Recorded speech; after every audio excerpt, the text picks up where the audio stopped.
প্রত্যেকটা প্রাণীরই একটা সময় আসে জীবনে পরিবর্তনের। দেখুন ভাই, এই প্রাণীটা একটা ঘাসফড়িং। ঘাসফড়িংটা কিভাবে তার জীবনের পরিবর্তন নিয়ে আসতেছে বা তার খোলসটা কিভাবে পরিবর্তন করতেছে। দেখুন,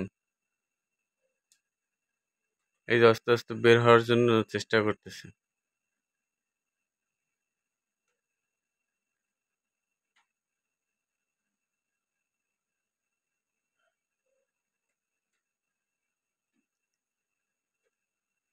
এই যে বের হয়ে গেল। এখন দেখবেন সে কিভাবে তার পরিবর্তনটা নিয়ে আসে। রং পরিবর্তন হচ্ছে, শরীরটা একটু বড় হচ্ছে।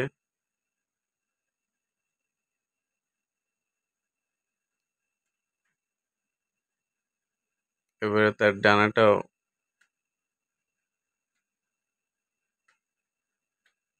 পাখনাটাও বড় হলো। মাশাআল্লাহ। ভিডিওটা ভালো লাগলে শেয়ার করে দিবেন।